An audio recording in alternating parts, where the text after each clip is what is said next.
Hello and welcome to Background Briefing, available 24/7 at backgroundbriefing.org. I'm Ian Masters, and today we'll look into a number of stories and issues in the news. We'll begin with reporting from the Wall Street Journal that Trump was warned against starting a war with Iran by his top intelligence and military advisors, but after a February 11th presentation from Israel's Prime Minister, Trump said, "Sounds good to me." Then, when others in the Situation Room brought up the many downsides, Netanyahu told them inaction was a greater risk than action. Joining us is Gregory Treverton, a senior advisor with the Transnational Threats Project at the Center for Strategic and International Studies and a professor of the practice of international relations at the University of Southern California.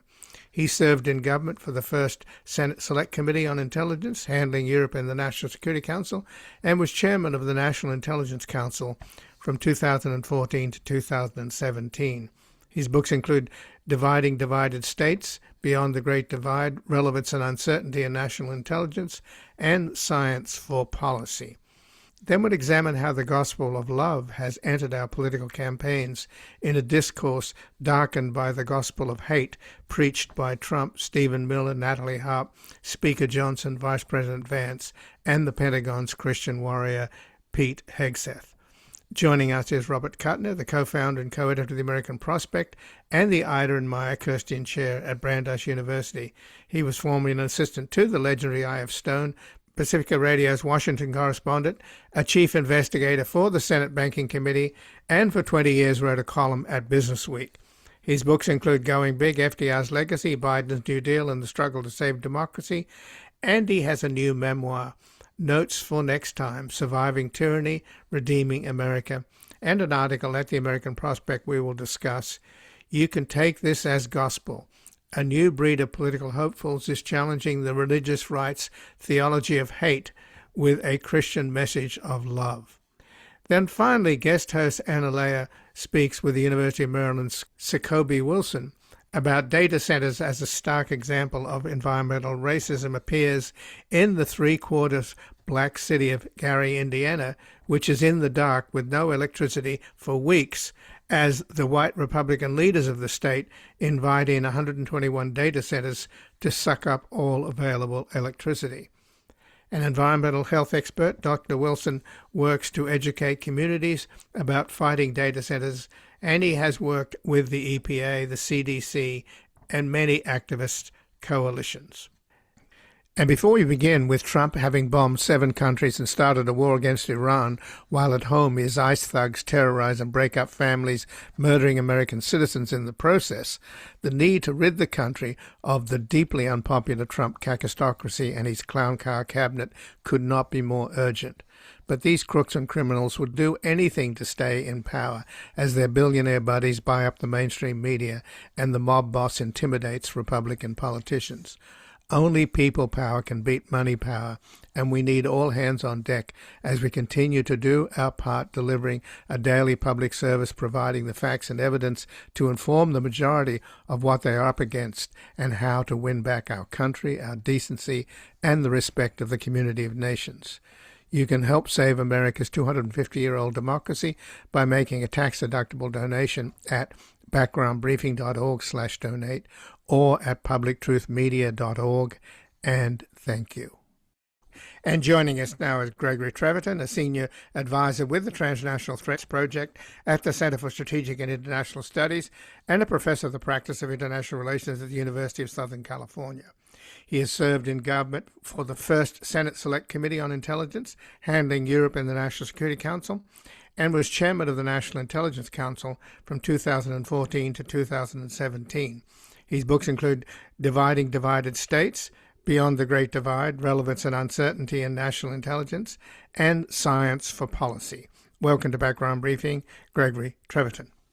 Pleasure to be here. Thank you. Well, thanks for joining us. And we're just learning from the Wall Street Journal that in mid-February, 2 weeks before Trump and Netanyahu started their war on Iran in Operation Epic Fury, that the National Intelligence Council that you used to head up submitted to President Trump a classified report detailing what would happen with an attack on Iran, which apparently said that assassinating the Iranian supreme leader could backfire and you have an even harder line regime. The Iranians could close the Straits of Hormuz, and that as a result of the earlier engagements with the Houthis and the 12-day war against Iran, weapons stockpiles are depleted, particularly of the important interceptors. But apparently this all fell on deaf ears. Apparently, I guess no surprise. I mean, I'm in one sense proud of my old outfit for telling the truth. In that sense, it wasn't all that hard to tell. I mean, almost everybody knew that if we attacked Iran, they would somehow retaliate, almost certainly by trying to close the Straits of Hormuz, which they could pretty easily do, given that it's really the insurance companies that govern how many ships pass through the straits. And so even minor attacks, occasional attacks, are enough to drive up insurance so that nobody goes through. So all this wasn't rocket science, but I'm proud of the NIC, for the National Intelligence Council, for telling the truth, and sorry that Mr. Trump didn't listen, wasn't interested, apparently didn't seem to care. Well, that's the old adage, right? Intelligence is no guarantee against stupidity, in this case, the stupidity of the commander-in-chief.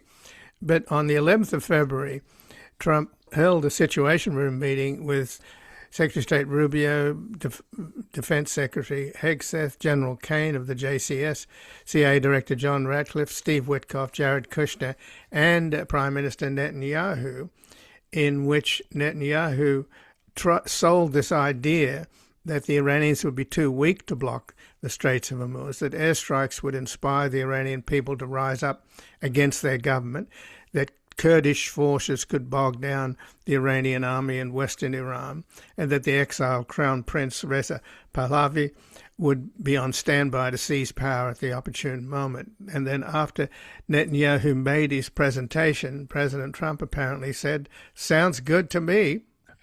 Yeah, we've worried from the beginning that this was in some ways Netanyahu's doing, that he, even at the last hour, may have said, we're going to attack, and Trump decided he had to join in rather than be left alone. That's been worrisome from the very beginning. All of the things you mentioned were really fond hopes, but not very likely. I mean, we know that Reza Shah really has very little standing or credibility inside Iran. He's popular outside Iran, but not inside. We also knew that, as the NIC said, that if you decapitate a country's leaders, who knows what happens next? I mean, not only do you risk getting a kind of a rally round the flag effect, so we've seen that in Iran, where even people who don't like the regime are angered because of what the United States has done. Being attacked is not a good way to win friends. And when you're bombing people, including schools, the idea that people are going to rise up against their regime because of that, we've known about air power, but really since the Second World War, that air power alone is hardly ever enough to achieve a desired outcome. The Strategic Bombing Survey at the end of World War II suggested that German industrial production had gone up till the very end of the war.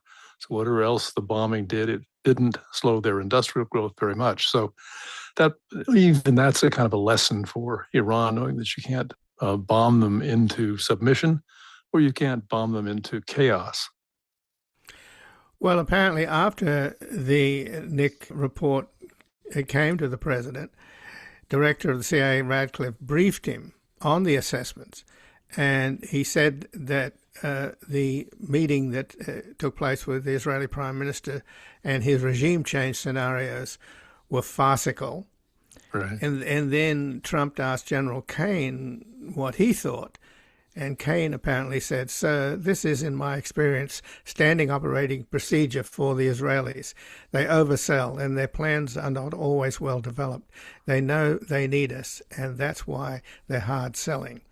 And then apparently J.D. Vance weighed in and said that if the Iranians close the Straits of Hormuz, which is likely, the U.S. would have difficulty unblocking it. And he tried to change Trump's mind, warning him that the operation would unleash chaos in the Persian Gulf. And he also brought up the munition shortage. So it seems like the key people were weighing in against this war, but Trump decided to go with Netanyahu. That's what it seems. That's always been my worry. You'd think that even Netanyahu would know better. After all, Mossad has Iran pretty thoroughly penetrated. So you would imagine that they should have been giving better advice to Netanyahu. But since he's facing prison if he loses, this was really driven, I think, by his domestic politics. And then he managed to persuade Trump to go along. Kind of the worst of the tail wagging the dog, right? So let's go over the history of the Nick that used to head up the National Intelligence Council, Greg Treverton, because in 2007, the Nick worked on a new national intelligence estimate on Iran, which they concluded that the Iranians had terminated their nuclear weapons project because the supreme leader had ruled a fatwa against it.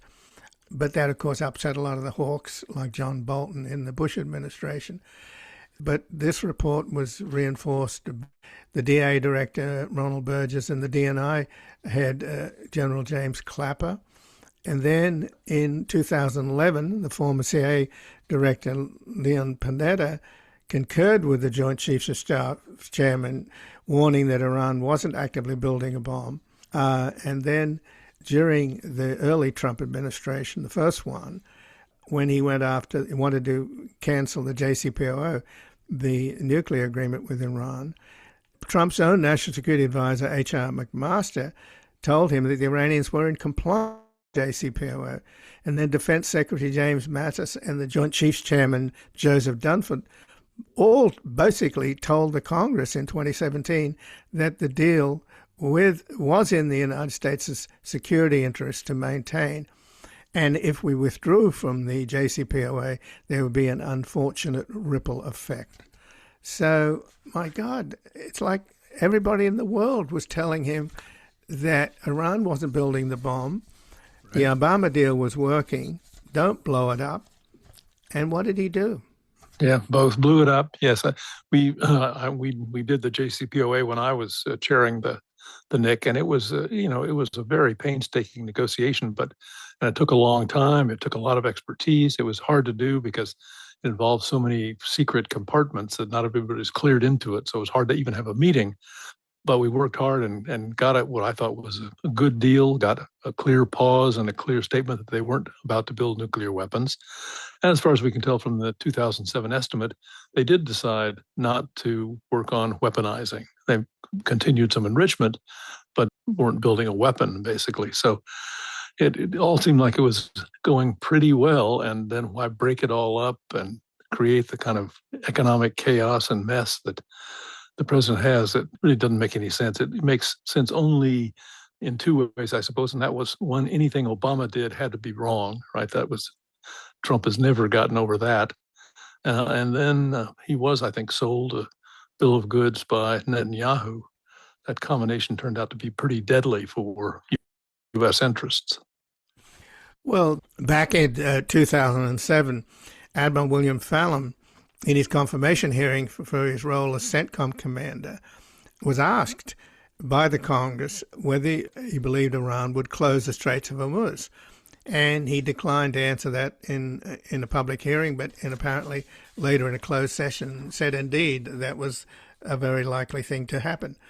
And then also in 2012, the Director of National Intelligence's Worldwide Threat Assessment said that Iran had the capability to close the Straits of Hormuz. And the chairman of the Joint Chiefs at the time, General Dempsey, told the Congress that, quote, the simple answer is yes, they can block it. Yes, yes. So again, it's like the signals are flashing red, aren't they? Absolutely. No, absolutely. About the Straits, I mean, anybody, even amateurs in the region knew that Iran had the capability to close the Straits, and we didn't have the capability to keep them open. Just, too many small ships, too many drones, too many things that would pose a threat to insurance in particular. So that was, I think everybody should have known that was a likely effect. We were a bit surprised perhaps by the Iranians taking the war to the region as they did. Again, all this talk about how degraded their capability was turned out not to be right. So now we're there, despite the flashing red signals. But as early as 1997, the Rand Corporation did a theoretical war game with Iran that was about the notion there'd be a war with Iran in 2007. And apparently, this was done for the United States Air Force. And apparently this study said exactly what has happened. It said that Iran would strike back with missiles and drones. They attack American bases in the region. And what we're learning, even though it's been covered up by Hegseth at the Department of Defense, apparently the damage to U.S. bases in Bahrain and Kuwait is extensive. But most of all, the damage to U.S. intelligence assets in the region, including, of course, the destruction of the valuable AWACS planes in the airbase in Saudi Arabia, which is sitting out there in the open. The Rand report in 1997 recommended that the U.S. withdraw its important military assets out of the range of Iranian missiles.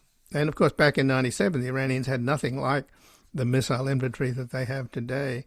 So there again, you have the people that are supposed to provide net assessments and intelligence to American war planners and politicians. They just don't get listened to. No, apparently not. I mean, this is a case not like the weapons of mass destruction in Iraq, where the intelligence was mixed and maybe erroneous. This was all good intelligence, and been good intelligence for a long, long time, and simply seems to have been disregarded in this run-up, in this tete-a-tete with Netanyahu in the run-up to the beginning of the war. It really is a sadness for me to see good work just completely disregarded in favor of somebody's essentially whim or comedy with a foreign leader. So at the end of the day then, Greg Treverton, in the last couple of minutes, is there going to be any reckoning here? Because frankly, Trump has squandered American power and his word is worthless. I mean, I think the rest of the world knows it. You know, in terms of diplomacy, it's an absolute kiss of death if your word is worthless. No, absolutely. I mean, I don't think anybody in the world would trust anything he said, and that really is a sad state of affairs for American influence in the world. I suppose I hope there will be some reckoning. It depends on what happens, obviously, in the midterms. There'll certainly, if the Democrats take over one house, be lots of investigations and lots of trying to get to the bottom of these things, which is good, but it will end up unless the Republicans in the Senate somehow get courage all of a sudden, we'll still be caught in this kind of gridlock where nothing much is happening because of all the investigations, but Trump is still riding high and trying to do things by executive order. So I hope there'll be a serious reckoning. What's happened now, as far as I can tell, to my old outfit, the Nick, is that it's been almost entirely sort of dismantled. There are some people there, but really able people who had been leading it. They were fired. And even one Trump appointee who had been the deputy director for mission integration, overseeing both the President's Daily Brief and the Nick, he was also fired because I guess he was seen as too close to Gabbard by Gabbard's interim successor, Bill Pulte. So it's a sorry situation. As far as I can tell, the CIA seems to have come through scathed, but not terribly damaged so far. One can only hope that state of affairs continues and that maybe there is some return to intelligence practice as normal, where you have a National Intelligence Council offering advice, responding to requests. But as far as we can tell, the president just isn't interested. He doesn't ask questions. In my last year running the NIC, we did about 400 memos that were more or less directly related to questions that the National Security Advisor or one of her deputies had asked. That seems to have almost entirely stopped in this administration, where there isn't even much of a national security process going on. As far as I can tell, there aren't meetings. The briefings are kind of haphazard. It's really not a way to run the foreign policy of this nation. But just in closing, it's not just that Trump is firing all kinds of people in the intelligence world, and Pulte is purging haphazardly because he's an absolute ignoramus with no qualifications. Right. When you have had your security clearance taken away, along with a lot of your colleagues, there's an element of vindictiveness, isn't there? You don't just get fired or sidelined, you also get punished. No, absolutely. And it doesn't, as we've seen, Trump's skin is so thin, it doesn't take much by way of criticism he doesn't like. If you do something like that and he doesn't like it and he can retaliate against you, we know he's going to. It's really vindictiveness taken to a almost comical level. It would be comical if it weren't so serious for the people's lives involved. It's something I never expected to see in my lifetime. Well, Gregory Treverton, I thank you very much for joining us here today. My pleasure. Thank you. And again, I've been speaking with Gregory Treverton, who's a senior advisor with the Transnational Threats Project at the Center for Strategic and International Studies and a professor of the practice of international relations at the University of Southern California. He has served in government for the first Senate Select Committee on Intelligence, handling Europe and the National Security Council, and was chairman of the National Intelligence Council from 2014 to 2017. And his books include Dividing Divided States, Beyond the Great Divide, Relevance and Uncertainty in National Intelligence, and Science for Policy. We're going to take a brief station break, back examining how the gospel of love has entered our political campaigns in a discourse darkened by the gospel of hate preached by Trump, Stephen Miller, Natalie Harp, Speaker Johnson, Vice President Vance, and the Pentagon's Christian warrior, Pete Hegseth.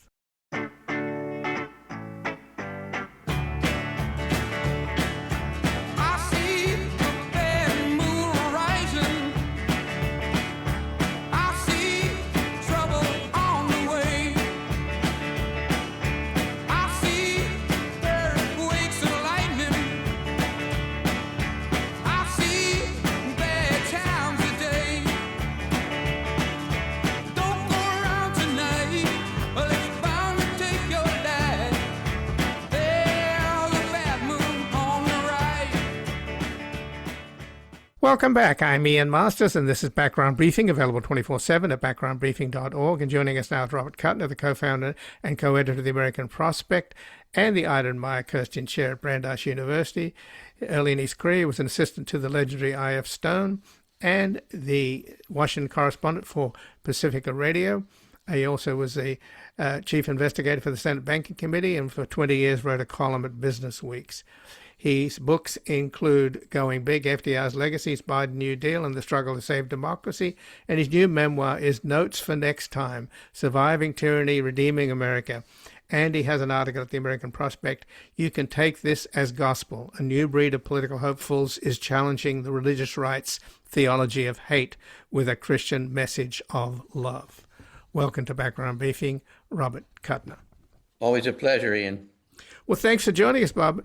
Do you think that the American people and even Trump's own followers are starting to recognize that just about everything that spews out of the mouth of this man and his most ardent MAGA followers is hatred? Yeah, and the great thing about Tallarico, James Tallarico, who's running for the Senate in Texas, who's a divinity student, is he's realized that, it's awfully hard to attribute a message of hate to Christianity. It just maybe for a minority of fundamentalist Christians it plays, but he has just been superb about shaming the nationalist Christian right and love Trump's hate.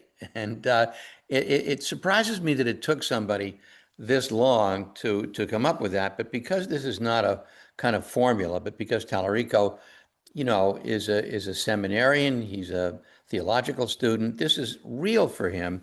And it just happens that his opponent, Paxton, the Attorney General, is one of the most corrupt people in American politics. And so the fact that Paxton is up against a devout Christian whose message is that love beats hate is driving the right completely nuts. And then for good measure, you've got a guy named Adam Hamilton, who's not as astute a politician as Tallarico, but he's a minister who's a mega church Methodist. His congregation has 22,000 people. He's got the Democratic nomination for the Senate in Kansas. And you say to yourself, well, Kansas, are you kidding? But in fact, Kansas currently has a Democratic governor, and Hamilton is running even in the polls with Roger Marshall, who's the Republican incumbent. So I think, what am I saying? I'm saying that the religious right has gone so far to the extreme that the pendulum is swinging back again. And as I argue in the piece, there is a current of American religiosity going all the way back to Jefferson that believes in social justice. And that current maybe is coming to the fore again. Well, it was liberal Christians, if you will, that ended slavery. Yes, it was. It absolutely was. And William Lloyd Garrison was opposed to slavery as a Christian. The Reverend Finney, the leader of my alma mater, Oberlin College, which was on the Underground Railroad, was an anti-slavery activist as a Christian. And then you have the whole social gospel movement of the late 19th century, which was the kind of progressive wing of Protestantism, and you have the Catholic social encyclicals, and you've got Dr. King and the Southern Christian Leadership Conference, which was the main group early on opposing segregation. So there has been, even though the religious right has had a lot of influence in this country, there has been a progressive version of the religious impulse that has been a counterweight. So in terms of what Tallarico's been saying on the stump, which you quote in your article at the American Prospect, Robert Kuttner, you can take this as gospel. A new breed of political hopefuls is challenging the religious right's theology of hate with a Christian message of love. What he's been saying, Tallarico, is, quote, Scripture says you can't love God and hate other people. You can't love God and abuse the immigrant. You can't love God and bully the outcast. You can't love God and oppress the poor. Now, of course, he's running against Ken Paxton, who was personally anointed by Donald Trump at the expense of the incumbent senator from Texas, who's now out of a job, but nevertheless did vote to confirm Todd Blanche as the Attorney General. But the other person who's whispering poison in Trump's ears, apart from Stephen Miller, all the hatred towards immigrants and the cruelty that this administration is meting out against immigrants, rounding them up, putting them in these for-profit prisons where they deliberately treat them cruelly with horrible food and horrible conditions in order to get them to self-deport. It is a policy of deliberate cruelty, along with the fact that they've shot down innocent American citizens in the streets of Minneapolis. So that's one dark force whispering in Trump's ear. But the other one is Natalie Harp, who is one of these far right-wing Christian nationalists. She's responsible for Trump tweeting out on Truth Social the picture of the Obamas as apes. So we have a lot of hatred being inculcated in our leader. And your sense is that the gospel of love may well trump the gospel of hatred in November. Well, I think it's possible. And I think it's very interesting that there was a period after the eclipse of the civil rights movement when Reagan makes common cause with the religious right, that the religious left sort of went into eclipse. And I think the AIPAC captivity of Judaism is part of this story, that, Reform Judaism and even some conservative Judaism used to be very much part of the social justice coalition. The original Anti-Defamation League was against defamation of all minorities, racial and religious. And then you've had 30 or 40 years when slavish support for Israel has crowded out traditional Jewish social justice. Well, the AIPAC captivity is coming to an end. I mean, far from being something that you must support, AIPAC has become toxic. And so once again, Jews can be part of the coalition for social justice. And so I think there are a number of reasons why we can expect the wheel to turn again. And even among conservative Christians, I think there are limits to the willingness to embrace hatred. You also have the fact that we've had two progressive popes, one of whom is now an American. And you have this bizarre situation where the Vice President of the United States, J.D. Vance, who's a convert to an extreme right-wing form of Catholicism, is trying to lecture the Pope on theological matters. Nobody told him that the Pope is infallible. And Vance has kind of made a fool out of himself on that front. And so Catholicism is another interesting case of a religion, over the years, between the Crusades and burning heretics at the stakes and all kinds of other horrible things, the church was often a force for darkness. But if you look at the social encyclicals of Pope Leo XIII, that said that, if you embrace Jesus, you have to embrace the worker, or you look at the Catholic worker movement, or my friend Jim Carroll, who I guess is also your friend, you had the Berrigans, you had a lot of Catholic anti-war leaders in the 60s and 70s. And so, as Jim Carroll points out, the role of the church has always been double-edged. Sometimes it's been a force for darkness, sometimes it's been a force for light. And if you go all the way back to the teachings of Jesus, as opposed to the institutional church, the teachings of Jesus were a radical message of love thy neighbor and serve the poor. And it was only when the church became institutionalized and bureaucratic that it became often a force for darkness. Well, the kind of Catholicism that Vance has been attracted to is very close to Opus Dei. And you cannot underestimate the incredibly debilitating effect of Opus Dei on our politics. Yeah. Preaching, in a sense, laissez-faire capitalism and moral authoritarianism.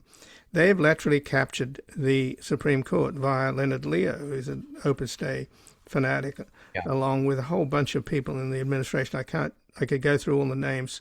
Laura Ingraham, all kinds of people. How about starting with Pete Hegseth? Well, but he's on the fundamentalist Christian side. He's not a fundamentalist Catholic. Well, his tattoos embrace the Crusades. Of course, of course. Deus vult, God wills it. Right. And so this is before the Protestant Reformation. So I don't know if that makes him a Catholic or a Protestant, but it was the Catholic Church before Luther and the Protestant Reformation that gave us the Crusades. So this guy is a complete Neanderthal when it comes to using religion for far-right purposes. Right, and the Speaker of the House, Mike Johnson, has the Christian nationalist flag outside of his office in the House of Representatives. So it's not as if the Christian right doesn't have its purchase inside our politics, both at the executive and the legislative branch. But you're pointing out in your article that there's a couple of exceptions. First of all, you do have the senator from Georgia in there, Raphael Warnock, who's a preacher. But you mentioned James Tallarico as a possible new senator from Texas, and Reverend Adam Hamilton, a new senator from Kansas. So what's the matter with Kansas? Maybe nothing's the matter with the Lord Jesus in his real form is coming back. And Warnock is not just a preacher. Warnock is the senior minister at the Ebenezer Baptist Church, directly succeeding Martin Luther King. And so if you want to look at religion as a force for progressivism, you need to look no further than the Black church and the role that the Black church played during the early civil rights movement. As I point out in this article at the Prospect, every single leader of the SCLC was an ordained minister. SCLC stood for Southern Christian Leadership Conference. And even before SNCC and the freedom rides of the late 50s and the voter registration movement of the mid-60s, it was the SCLC that really spearheaded the civil rights movement in the South, and all of these guys were preachers. Well, if you really go back further, even to William Jennings Bryan, who ran during the original Gilded Age against the plutocratic candidate McKinley, who was subsequently shot, that was a struggle in many ways between, in those days, the urban poor and the rural poor were a part of what you could call the religious left. And do you see the religious left as coming back? I do. I'm a real fan of the Isaiah movement in Minnesota, which really catalyzed the on-the-ground progressivism in Minnesota that fought ICE. And so this ebbs and it flows. There are periods when the religious right comes to the fore. There are periods when it overreaches, and then you have more influence of the religious left. So it could be that this is one of those times. That's why I wrote this article. Well, I hope not from your lips, but from your pen to God's ears, and that you're right, that there is a revival, and it's about time we had a little more love and a little less hate. And I thank you for joining us here today, Robert Kuttner. Bye-bye. Bye-bye. And again, I've been speaking with Robert Kuttner, who is the co-founder and co-editor of The American Prospect and the Ida Meyer Kirstein Chair at Brandeis University. Early on, he was an assistant to the legendary I.F. Stone and the Washington correspondent for Pacifica News, as well as an investigator on the Senate Banking Committee, and for 20 years he wrote a column at Business Week. Among his books are Going Big, FDR's Legacy, Biden's New Deal, and the Struggle to Save Democracy, and his new memoir, Notes for Next Time, Surviving Tyranny, Redeeming America, and he has an article at the American Prospect, You Can Take This as Gospel. A new breed of political hopefuls is challenging the religious right's theology of hate with a Christian message of love. We're going to take a brief station break. We're back with guest host Anna Leah, investigating the environmental racism in the three-quarter black city of Gary, Indiana, which is in the dark with no electricity for weeks as the white Republican leaders of the state invite in 121 data centers to suck up all available electricity.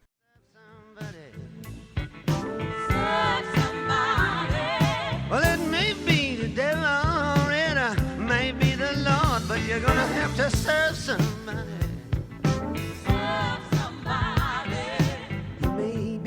Preacher, spiritual pride.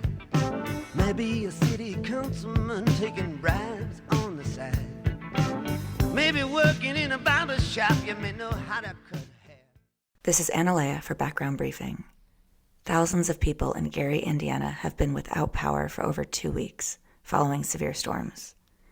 The city is roughly 3/4 black, with 1/3 living in poverty.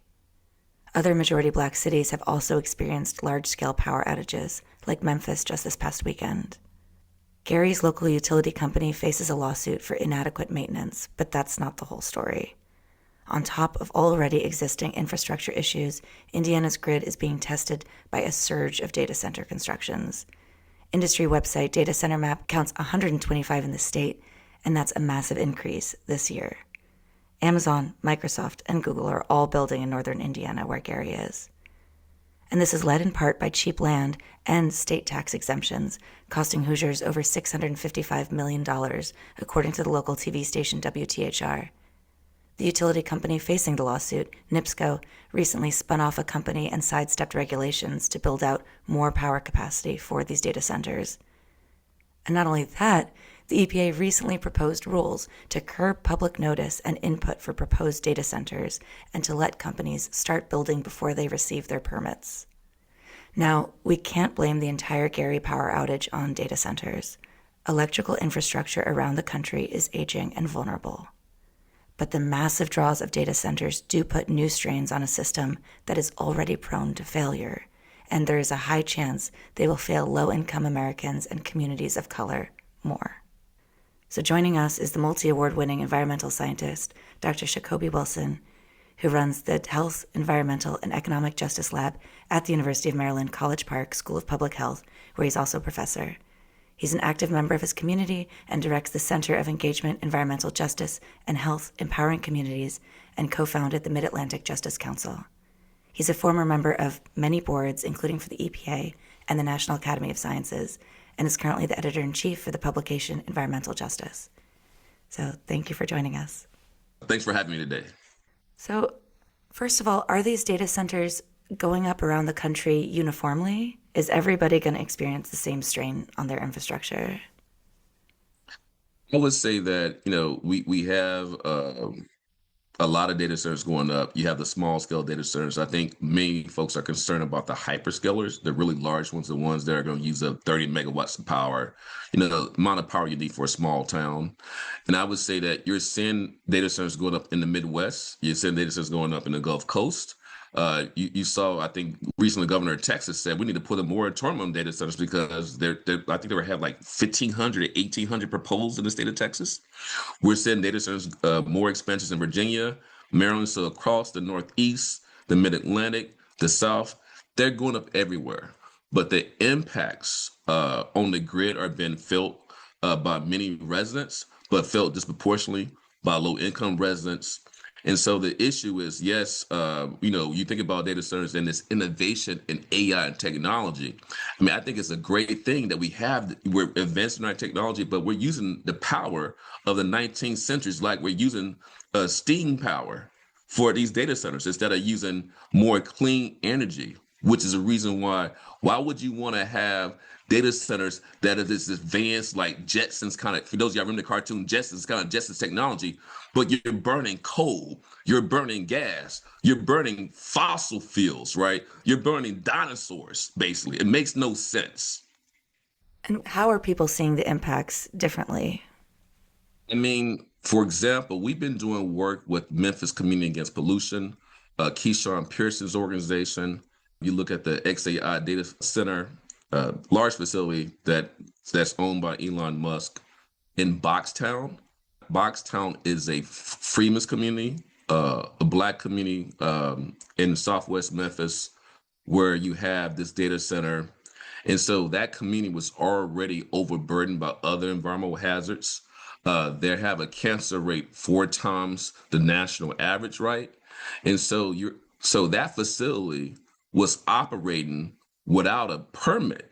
They were burning, operating gas turbines without a permit.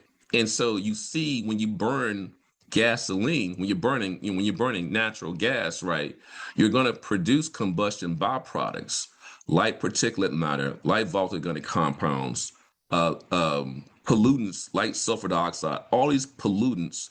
When you combust natural gas, they can impact air quality, but also impact human health. So if you're living near a data center, your air quality is going to be worse than people who do not live near that data center, right? And so think about if your community that's already has high asthma rates, your community that already has a high rate of stroke, a high blood pressure, that additional air pollution is going to exacerbate those conditions. So you're going to have worse air quality and worse public health outcomes. Have you looked at also the effects on the electrical grid? Do you think that Gary is an exception, or will we see more Garys, more Memphises? I would say, yeah, if you look at what happened with Gary, so one part of the issue with Gary is the fact that, as you stated, you have a lot of, it's in the Rust Belt. You have a lot of cities in the Rust Belt that have eroding infrastructure, including electrical grid infrastructure. You also have the fact that Gary, as a majority Black community, high rates of poverty. If you look at the history of disinvestment in places like Gary, and the history of redlining, so that's been a disinvestment in infrastructure, like the electrical grid infrastructure. That's been a loss of the opportunity to invest, bring tax base in to keep the infrastructure, kind of up to par. And so you have that issue. You also have the fact that, and this is a concern raised by many of the residents, that the tree infrastructure, which is really a positive thing, if you think about our tree canopy, that there was a lack of maintenance is part of the reason why, cutting the trees is the reason why you have above ground power lines, you have old, beautiful trees, and, you have a weather event. What's going to happen? Those branches are going to fall, break, and it's going to break those power lines. So you have that concern. Now you compound that. You add the fact that the data centers, right, are straining the grid, a grid that was never meant for those type of operations. The grid was meant for more like regular consumers. And so you're basically are adding extra strain in the grid, grids that are already prone to blackouts, prone to brownouts, right? And so we're going to see more of those brownouts and blackouts because of the strain on the grid from the input of data centers. So whether it be Gary, Indiana, whether it be in Memphis, any city where you have a high number of data centers, or any grids where you see a high number of data centers that are sucking from the grid and taking away from consumers, it's going to cost more when it comes to your energy bill, but also going to cost you more when it comes to safety nets, right? When you have a brownout and a blackout.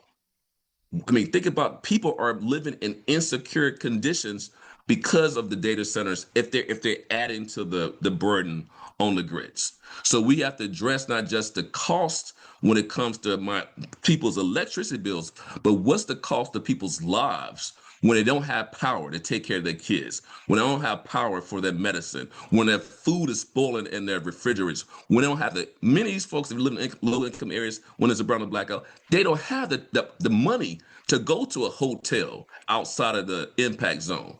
Similar to what happened to Hurricane Katrina. People complain about why folks didn't leave. The Hurricane Katrina hit at the end of the month. People haven't been paid yet. But also, if you're poor, you may not have a car. If you're poor, you may not have money in your bank account to allow you to go to that hotel or go to a family member's home that's out of the impact zone. Looking forward, what is possible to be done? I'm understanding that you're exploring proposed regulations on these data centers. What's going on? I mean, so great question. So in the state of Maryland, it's a very interesting state. It's a very progressive state, but there's a lot of interest in data centers in our state because, we have a budget crisis. We have people in power who see data centers as a way to, bring in additional economic development. And so you have those interests that are in conflict with the interests of local residents. We have proposed data centers in Prince George's County, where I live, proposed data centers in Charles County, proposed data centers in St. Mary's County, proposed in Calvert County, and Montgomery County. We have data centers proposed in almost not say every county in the state, but many of the counties in our state, right? And so in Prince George's County, we just had a short-term moratorium put in place. I think other counties, they're trying to put in moratoriums, but there are a lot of advocates who are advocating for a data center ban. There's supposed to be a data center study that comes out close to the end of the year. And community members are asking, before we make any decisions on allowing data centers to move forward in any counties, let's at least allow the study to inform decision making.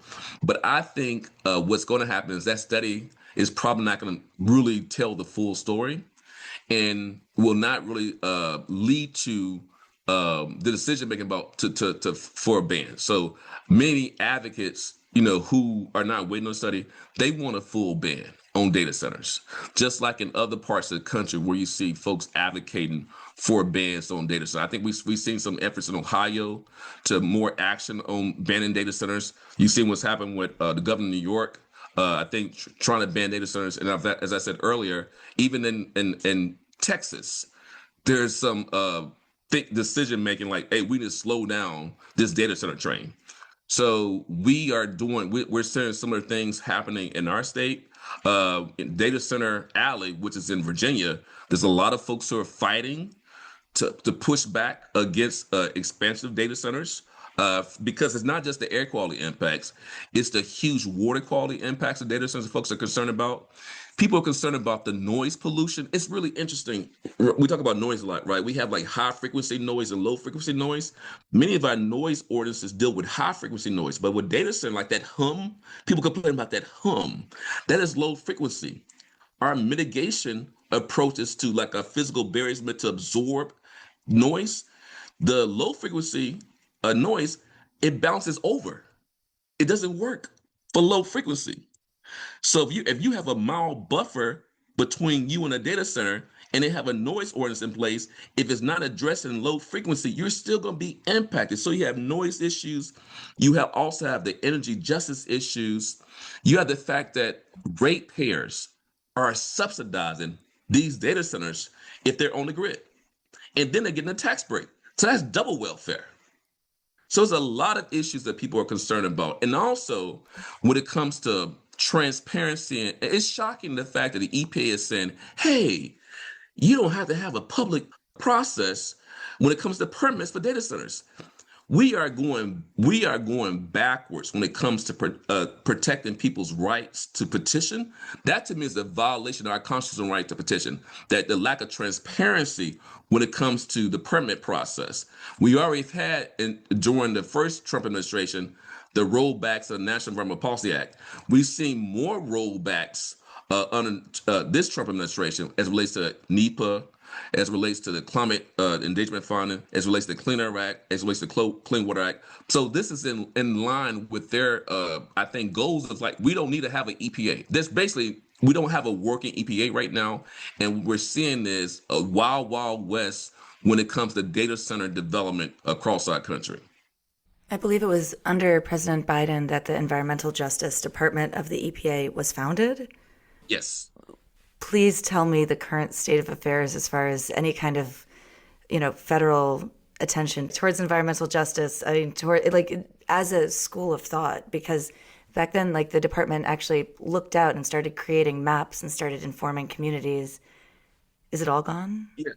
Yeah, I would say that, for the listeners, the environmental justice movement is the child of the civil rights movement. So in many ways, it began with Dr. King's work in Memphis with the Center for Workers' Right. We was assassinated, right? It evolved and really got its national attention with the Warren County PCB landfill fight in 1982, Pollock Marfino fight. So from that 40 plus years to the Biden-Harris administration, right? Not much had been done. Some progress on Clinton, some progress on Obama, but a lot of progress under President Biden. So to your question about mapping tools like the Climate Economic Justice Screening Tool to actually help allocate federal dollars under the Justice 40 program, you had billions of dollars to the bipartisan infrastructure law and our right during that administration. I mean, dollars that we never seen, right, for environmental justice. And of course, to your point, we had the not environmental justice, becoming an Office of Environmental Justice and External Civil Rights was becoming a national office within the EPA, right? That infrastructure is gone. That BIL money is, something that's been pulled back, IRA money's been pulled back. Justice 40's been, disassembled. A lot of the regional offices and staff, when it comes to environmental justice, they are gone. A lot of the funding for environmental justice work, that funding is gone. A lot of the funds that I had been cut. So the federal infrastructure for environmental justice is no longer there. That is a major problem. There's more pressure and advocacy happening at the state level to make sure the states step up and fill the voids. But I would say it's a really sad, tumultuous time looking at the federal level, because the federal government's now been weaponized against many communities. When it comes to environmental justice, Civil Rights Act has been eroded, but also weaponized against these communities. But, what can be disassembled can be reassembled. And as a movement, people are still hopeful, enthusiastic, and fighting. But it is a tough time to be fighting for environmental justice. But it's as Dr. King would say, I'm going to misquote, paraphrase Dr. King, been in that arc towards justice, right? We still got to keep doing that work, and people are still doing that work. So we started this conversation talking about the immediate short-term impacts of these data centers, blackouts, power outages. But what are some of the longer-term impacts of these data centers, and how do they affect different Americans differently? I mean, and the thing is, it was very interesting being on the Science Advisory Board during the Biden administration. It was as a member, it was one of the first time they started to focus on environmental justice. What was really interesting when I was on the 5th National Climate Assessment, that was the first time that they started to focus on environmental justice in the National Climate Assessment. And the reason why I bring it up for both the Science Advisory Board and also the 5th National Climate Assessment, if you think about, so environmental justice is a social movement, but if you think about it, more maybe in a different way. It's really about how some communities, because of their underlying vulnerabilities, are more at risk. They had differential risks and differential impacts, differential experiences from climate events, like the folks in Gary, right? Like the folks in Memphis. Like, I'm from Mississippi, so I'm from Vicksburg. So people dealing with the water crisis in Jackson, or go back to the water crisis in Flint, because these underlying vulnerabilities compounding social, economic, geographic, because of redlining, because of segregation, their impact first, worst, and the longest, right? When it comes to an extreme weather event, whether it be a flood, whether it be a fire, think about Altadena, the LA fires, Altadena, right?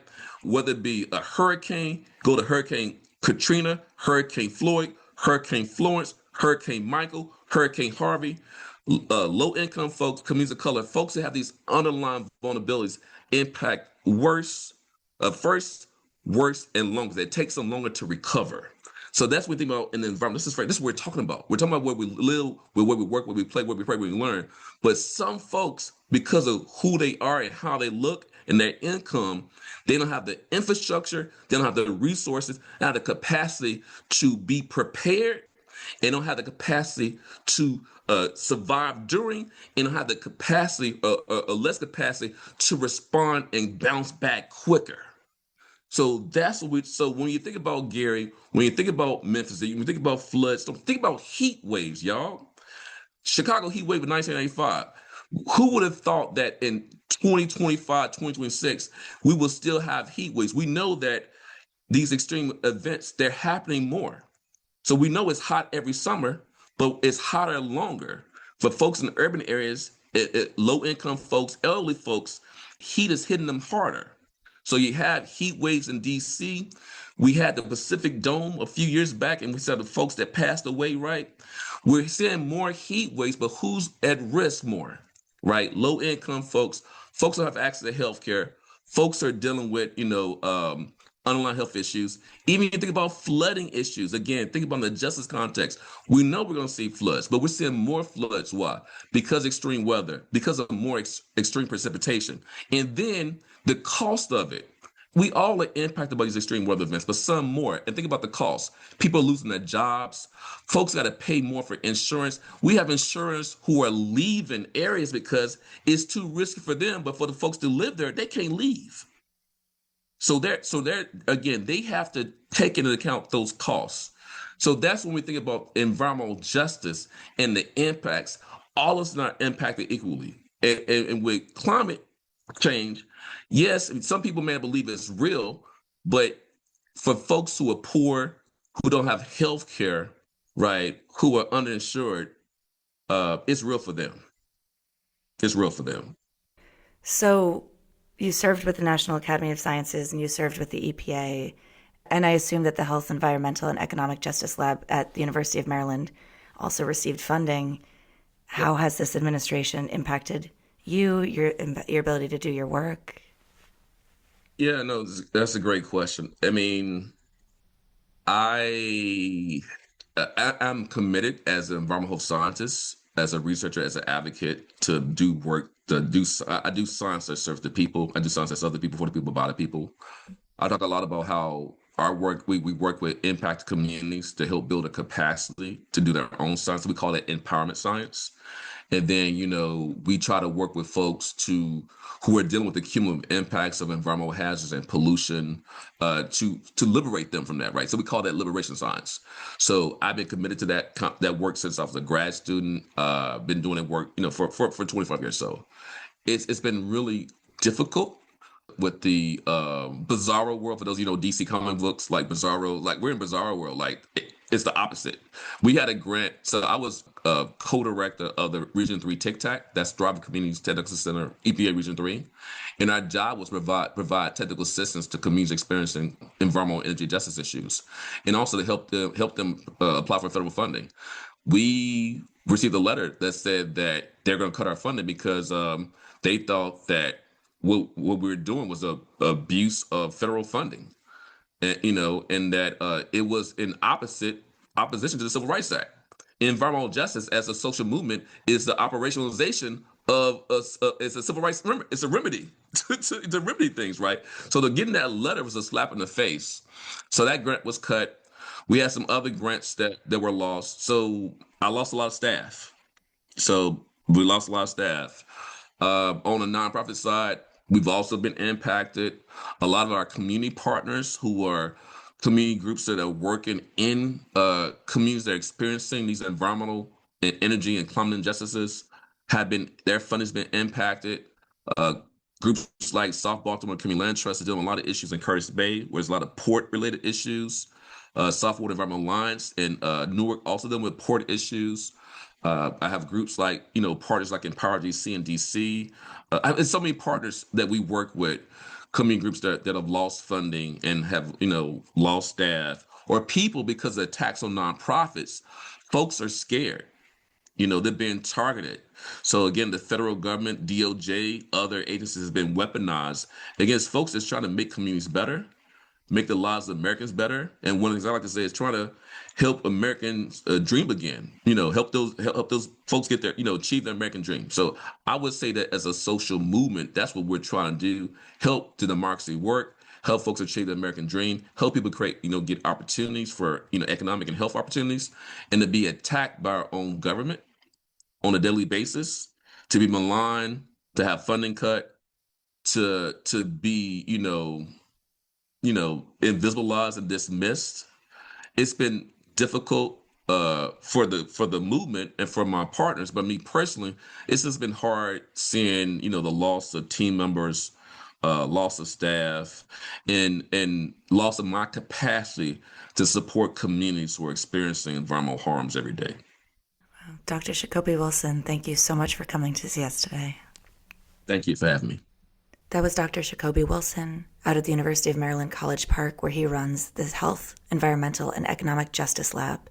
He is also the editor-in-chief of the publication Environmental Justice and co-founded, among other groups, the Mid-Atlantic Justice Coalition.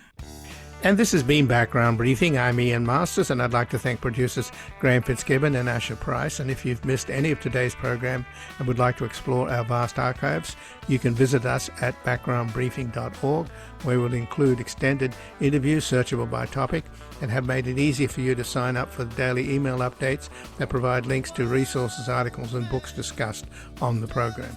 Also, you can find links there to subscribe wherever you get your podcasts, and we highly encourage your ratings and reviews on these platforms. And you can find us on Twitter, Blue Sky, and Facebook at Ian Masters Media, and our new social media managers, Evan and Luke Susswood, are also posting highlights from the show on YouTube, TikTok, and Instagram at Ian Masters Media. So please do help us reach more listeners by sharing this program with friends, family, and colleagues. And to help us sustain this program into the future and assure it remains free to all, please take a moment to support us by going to backgroundbriefing.org/donate, where your tax-deductible donations, large and small, keep us broadcasting. And I'll be back again tomorrow with another Background Briefing at backgroundbriefing.org. Bye for now.